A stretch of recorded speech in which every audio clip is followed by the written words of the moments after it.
The clock was ticking past midnight in Douglas's luxury penthouse, but he wasn't sleeping. His eyes were fixed on the city skyline, lights flickering like stars fallen to earth.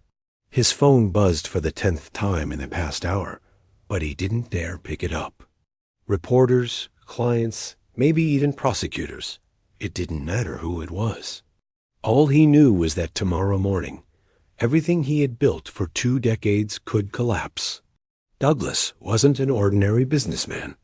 He was a 45-year-old CEO whose empire stretched across luxury real estate, hotels, and developments worth billions. His name was whispered in boardrooms, printed in glossy magazines, and envied by anyone trying to climb the corporate ladder. But tonight, he was a man cornered, suffocating under the weight of secrets that refused to stay buried. He poured himself a glass of whiskey, his hand trembling. The irony didn't escape him. A man who had commanded projects worth hundreds of millions was now terrified of a single newspaper headline. His empire was spotless on the surface, yet beneath it lay shadows he had ignored for far too long. And then, as if fate was mocking him, the memory returned. That small hand, trembling but determined, offering him 15 riets in a supermarket when his own cards had been declined. A 9-year-old girl, Fabiana, who had nothing, had lent him the courage to look at himself in the mirror. That moment was supposed to be a spark for change. Instead, it became the first domino in a chain reaction that now threatened to destroy him.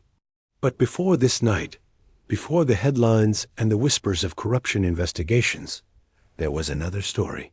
A story of power, greed, betrayal, and the price of redemption. It had all started a year earlier. Douglas was in his office, a vast corner space lined with marble floors and floor-to-ceiling windows. Eduardo, his partner and friend of nearly a decade, entered with his usual swagger. Eduardo was the kind of man who could charm anyone, tall, immaculately dressed, and always smiling as if the world were his personal playground. "Partner," Eduardo said, slapping a file on the table, "this is it, the golden deal. If we close this week, the permits will be rushed, and construction can begin before the month ends. It'll be the most lucrative project we've ever touched." Douglas leaned back, his expression unreadable. "Eduardo, sit down. We need to talk." Eduardo smirked, settling into the leather chair across from him. "Don't tell me you're backing out now. We're too close. Everyone dreams of opportunities like this. We've worked too hard to slow down." Douglas clasped his hands, his voice low but firm. "Eduardo, how many times have we done this? Pushed deals through by cutting corners, paying the right people, pretending it's just part of the business?" For the first time in years, Eduardo hesitated. His smile flickered, replaced by a faint crease of annoyance. What's with the sudden conscience? This is how the industry works. Everyone pays. Everyone bends the rules. Otherwise, we'd be stuck in endless bureaucracy while competitors walk right past us. Douglas stood and walked toward the window, gazing at the traffic below. He could almost hear Fabiana's small voice in his memory. "Moco, don't be sad. Here, take this." That moment wouldn't leave him. "Eduardo, last week I met a little girl," Douglas said quietly. "She lent me 15 riets when my cards failed in a supermarket. She had nothing, but she gave me everything. No contracts, no strings attached, just kindness." Eduardo laughed, though uneasily. "Douglas, are you really comparing a child's generosity with billion-dollar deals? Come on, you've been under stress. Don't confuse sentiment with business." Douglas turned, his gaze piercing. "That girl reminded me of something my mother used to tell me. Money earned the wrong way carries a curse. For years, I ignored it. I told myself it was just business. But it's not. It's corruption, Eduardo. And I won't keep pretending otherwise." The room fell silent, thick with tension. Eduardo's jaw tightened. "If you walk away from this, Douglas, you're not just losing money. You're walking away from me." I built this empire with you. Don't suddenly act like a saint. Douglas didn't flinch. Then maybe it's time we question what kind of empire we really built. Eduardo slammed the file shut, stood, and headed for the door. If you want to throw everything away because of some sentimental nonsense, be my guest. But don't expect me to go down with you. The door closed with a thunderous echo. Douglas remained by the window, staring at the city he once thought he controlled. For the first time, he felt both free and terrified. Free because he had spoken the truth. Terrified because he knew Eduardo was not a man who forgave easily. That afternoon, Douglas asked Marcia, his loyal assistant, to arrange something unusual. A visit to a private school named Santa Clara. He wasn't going alone. He wanted Conseil Coup, a hard-working cleaning lady he had met through chance, and her daughter Fabiana to come with him. The school was prestigious, filled with bright classrooms, science labs, and a warmth that surprised Douglas. The director, Donna Helena, greeted them with a kind smile and an attentive gaze. She knelt before Fabiana and asked, "What do you want to be when you grow up, my dear?" "I want to be a doctor," Fabiana answered without hesitation. "I want to help people who are sick and can't pay." The director was visibly impressed. Douglas felt his chest tighten, not with pride for himself, but for the little girl who had unknowingly become his compass. "Fabiana, would you like to study here?" Donna Helena asked gently. The girl's eyes widened. "I'd love to, but it's too expensive for my mom." Douglas stepped forward. "Don't worry, Donna Helena. I'll sponsor her education fully. She deserves the chance." That night, watching Fabiana's excitement as she described the school's laboratory to her mother, Douglas realized he had never felt true fulfillment in his wealth. Not from yachts, not from skyscrapers, but from seeing a child dream freely. Still, he knew Eduardo wouldn't let go quietly. The following week, the first cracks in Douglas's empire began to show. It started quietly, like a storm gathering on the horizon. A supplier called, nervously explaining that Eduardo had contacted them directly and demanded changes in contracts. A trusted manager resigned without notice, leaving only a vague message: "I don't want to be caught in the middle." Douglas knew Eduardo well enough to understand. This wasn't random. Eduardo was moving pieces, pulling strings, making sure that if Douglas chose the path of honesty, he would pay dearly for it. Still, Douglas pressed on. He visited Santa Clara School often, surprising even himself with how much he enjoyed being there. Fabiana greeted him like family, running to tell him about her classes, her drawings, and the stories she read in the library. Conseil Coup, though cautious, began to smile more when Douglas appeared. For her, life had always been survival, working long hours to keep food on the table. Now, seeing her daughter blossom in a school she never dreamed possible, she dared to hope again. One afternoon, as Douglas was leaving the school, his phone buzzed. It was Marcia, his assistant, her voice trembling. "Sir, you need to see this."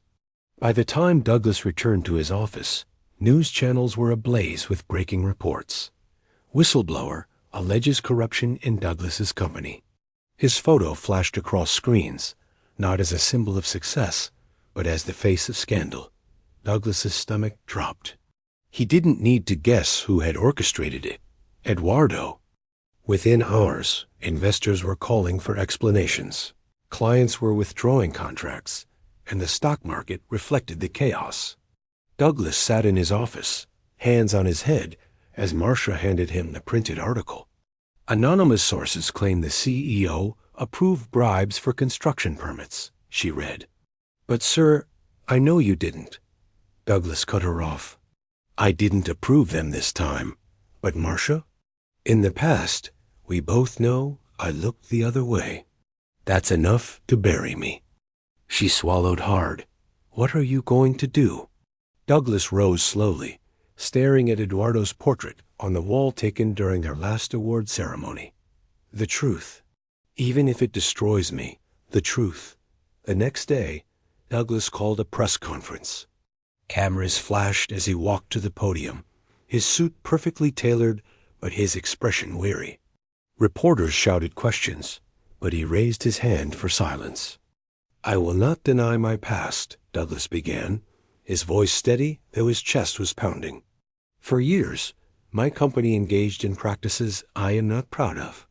I convinced myself it was normal, that it was necessary, but it was corruption. I can't erase what's been done, but I can take responsibility. Starting today, I am stepping down as CEO and cooperating fully with authorities." Gasps rippled through the crowd. Some reporters exchanged stunned looks. Others scribbled furiously in notebooks. Douglas continued, "I owe this decision to many people, but above all, to a child who showed me that integrity is worth more than power. Her name is Fabiana, and though she doesn't know it, she gave me courage." The microphones exploded with noise as reporters demanded more, but Douglas stepped away. He had said what he needed to.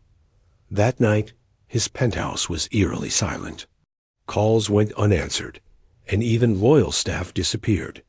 Only Marcia remained, quietly packing files into boxes. "Douglas," she whispered, "you're going to lose everything. Your properties, your shares, even your name in the business world. Are you ready for that?" Douglas looked around the penthouse artwork on the walls, golden chandeliers, furniture imported from Europe. All of it felt hollow. "I lost myself years ago, Marcia. If I can regain that, then it's enough." But Eduardo wasn't finished. Weeks later, Douglas received a summons. He was being formally investigated. Evidence had surfaced: emails, contracts, even signatures tying him to illegal deals. Sitting in the courtroom, he realized Eduardo had gone further than expected. He had planted documents, fabricated evidence, and ensured Douglas would not walk away clean. During the trial, Eduardo appeared as a cooperative witness, painting himself as the honest partner who had been blindsided by Douglas's actions. The betrayal was so calculated that even the judges seemed sympathetic to Eduardo's performance. Douglas, however, refused to retaliate with lies. He admitted his share of guilt, detailing the years of shady deals, but denied Eduardo's false accusations. Still, in a system hungry for punishment, truth was often irrelevant. The sentence came swiftly: fines that drained his accounts, the seizure of assets, and house arrest while investigations continued. One evening, confined to his smaller apartment after losing his penthouse, Douglas sat alone at the table when there was a knock at the door. He opened it to find Cansecu and Fabiana carrying a homemade cake. "We thought you might be hungry," Cansecu said softly. Douglas blinked back tears. You don't have to do this. I don't deserve your kindness." Fabiana tilted her head, smiling. "But you gave me my school. Now it's my turn to help."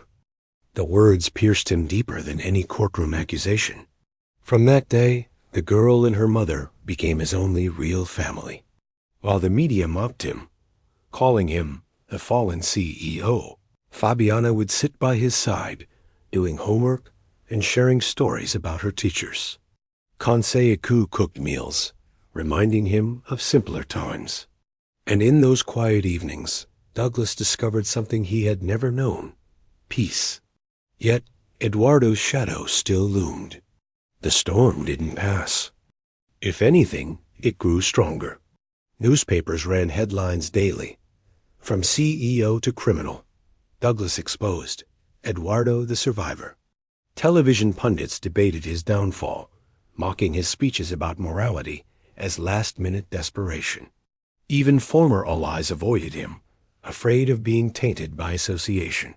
For the first time since his youth, Douglas walked the streets without bodyguards, without drivers, without assistants. He wore plain clothes and sunglasses, hoping to avoid recognition. But humiliation seemed to follow him everywhere. At a supermarket, he heard whispers. "That's him, isn't it?" The millionaire who stole and got caught? I heard he hid money offshore. He lowered his head, placing bread and milk into a basket. The same supermarket where Fabiana once saved him now became a stage for his disgrace. A group of teenagers pointed and laughed as he walked by. One even shouted, "Hey, CEO, need a loan? I've got $15 for you." The sting was unbearable. Back in his apartment, Douglas sat in silence, the echoes of ridicule still in his ears. He wanted to fight back, to scream the truth about Eduardo's betrayal, but what good would it do? The world believed the story it wanted to believe, that the mighty had fallen. One night, as rain poured outside, Marcia visited. Though she no longer worked for him officially, she remained one of the few who hadn't abandoned him. "Douglas," she said, sitting across from him at the small wooden table, "you need to understand something. Eduardo isn't finished. He's still using your name to gain deals. He's telling people that you were the corrupt one, and he was just cleaning up the mess. And they believe him." Douglas clenched his fists. "Because I confessed. Because I told the truth. And he twisted it." Marcia leaned forward. "Then you have two choices. Let him bury you completely, or stand up and prove who he really is." Douglas stared at her. "And how do I do that when the world already condemned me?" Her eyes softened. "You don't need the world. Just the truth, and maybe a little help from people who still believe in you." Those words lingered. The next day, Douglas received an unexpected invitation. Donna Helena, the director of Santa Clara School, asked him to speak at a small seminar about ethics in business. At first, he thought it was a cruel joke. Why would anyone want a disgraced CEO to lecture about ethics? But when he arrived, he saw only a modest classroom filled with students. Fabiana sat in the front row, her eyes glowing with pride. Douglas hesitated at the podium, then began. "I'm not here as a successful man," he said slowly. "I'm here as someone who failed, who lied to himself, who thought shortcuts and corruption were acceptable. I lost everything. But in that loss, I found something more valuable, the chance to tell you not to make my mistakes." The room was silent. For once, silence wasn't judgment, but respect. Fabiana raised her hand. "If you regret it, does that mean you're still a bad person?" Douglas swallowed hard. "No, Fabiana. Regret means you're human. What matters is what you do after the regret." Her innocent question and his trembling answer sparked something inside him. For the first time since his fall, he felt his voice had purpose. Word spread. Soon, other schools and small organizations invited Douglas to speak. The media ignored him, still obsessed with Eduardo's shining facade. But in classrooms and community centers, people listened. They didn't see a disgraced tycoon. They saw a man who had touched the fire of greed and survived to warn others. But Eduardo wasn't blind to this. One evening, as Douglas walked home, a black car pulled up beside him. The tinted window rolled down, revealing Eduardo's smug grin. "Well, look who's giving motivational speeches," Eduardo sneered. "Douglas the preacher. Tell me, does it pay in applause or pity?"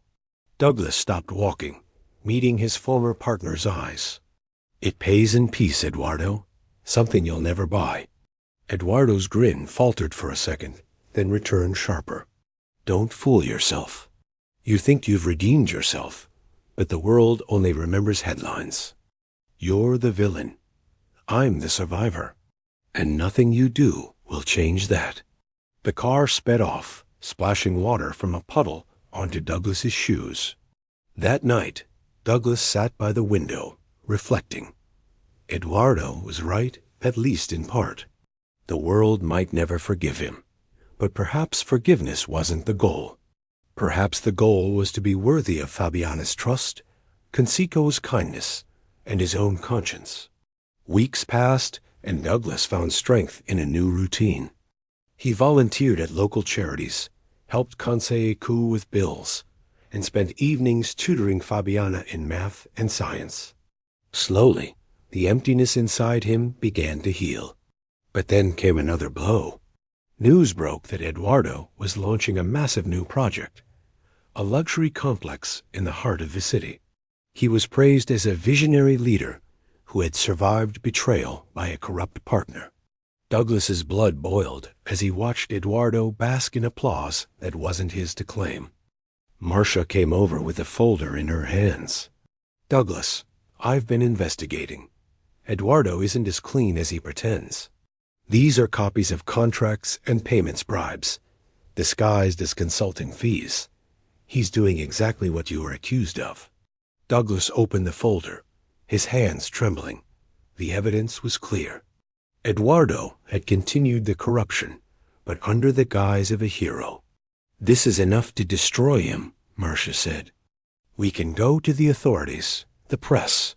Douglas closed the folder gently. "No, not yet." Marcia blinked. "Why not?" Douglas looked at Fabiana, who was drawing at the table. "Because revenge is still poison. If I fight Eduardo with his own weapons, I become him. I need to find a way to reveal the truth without losing myself again." That night, Douglas barely slept. The folder lay on his desk like a burning temptation. Exposing Eduardo could clear his name, but it could also drag him back into the mud of hatred and retaliation. He thought of Fabiana's words. "If you regret it, does that mean you're still a bad person?" The answer would shape the rest of his life. Douglas sat in his dimly lit apartment, the folder still on the table. Every few minutes, his eyes drifted toward it, then away, as if it were a venomous snake waiting to strike. Marcia's words echoed in his mind. This is enough to destroy him. But was that what he wanted? To destroy Eduardo? Or to rebuild himself? The next morning, while he was lost in thought, Fabiana bounded into the room with her school bag. "Douglas, guess what? I got top grades in science." She proudly handed him a paper covered in red stars. Douglas smiled faintly, his heart softening. "That's wonderful, Fabiana. I'm proud of you." "Do you know why?" she asked, her eyes gleaming. "Because you helped me study. You always say the truth matters, even when it's hard." Her words pierced deeper than any courtroom verdict. She didn't see him as a fallen CEO. She saw him as a mentor, a man who had given her a chance. That evening, Douglas made his decision. He wouldn't fight Eduardo with anger. He would let the truth speak for itself, but in a way that left no room for doubt. Weeks later, Eduardo's grand project was unveiled at a luxurious gala. The city's elite gathered in gowns and tuxedos, champagne glasses clinking as spotlights illuminated a model of the future complex. Eduardo stood on stage, flashing his practiced smile. "Ladies and gentlemen," he declared, "this project represents not just innovation, but integrity. In a world full of corruption, I stand for transparency and trust." Applause thundered through the hall. Cameras flashed. Eduardo basked in admiration, his eyes glinting with triumph. But then the lights dimmed. A video appeared on the giant screen behind him. At first, the audience was confused.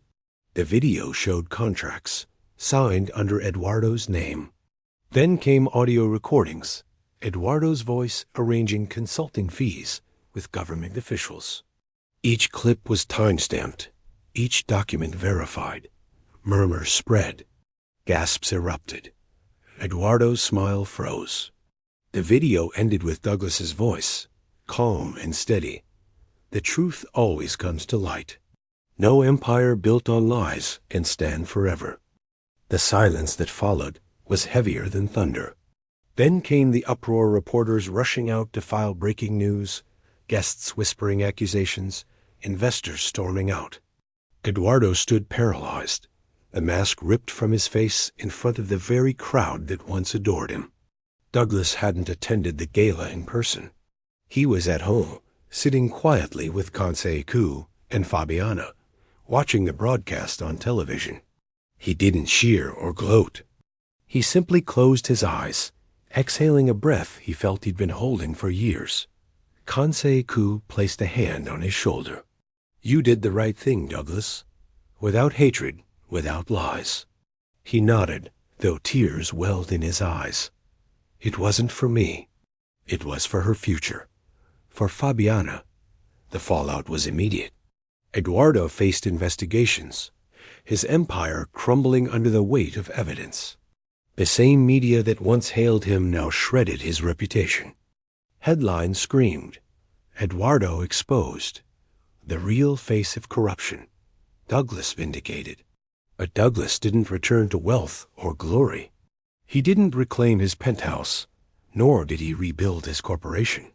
Instead, he chose a quieter path. He began working with schools and charities, teaching young people about ethics, finance, and the cost of greed. He turned down lucrative offers for interviews and book deals, refusing to commercialize his story. In time, the public grew less interested in him. For most, he remained a footnote in the city's scandals. But for Fabiana, he became something far greater than a CEO. He became proof that people could change. Years passed. Fabiana thrived at Santa Clara, excelling in her studies. Kansei-ku, though still humble, carried herself with pride, knowing her daughter's future was brighter than she had ever imagined. One summer afternoon, Douglas sat in the school courtyard, waiting as Fabiana ran toward him with a report card. She was taller now, her smile more confident, her eyes full of dreams. "Douglas," she shouted, "top of my class again. I'm closer to becoming a doctor." He hugged her, his voice breaking. "I never doubted you, Fabiana. Never." She pulled back, looking into his eyes. "You know, you're the reason I believe I can do it. You taught me that even if you fall, you can stand again." Douglas smiled through his tears. "No, Fabiana. You're the reason I stood again." That evening, he returned to his apartment, a modest place, nothing like his old empire. He sat by the window, gazing at the city lights. They no longer looked like trophies to be claimed, but reminders of a world he had once tried to conquer. Now, he didn't need to conquer anything. For the first time in decades, Douglas felt at peace.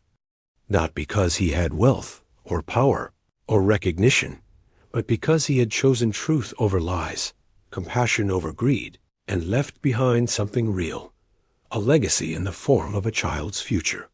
The man once known as the fallen CEO was no longer a prisoner of headlines. He was simply Douglas, a man redeemed,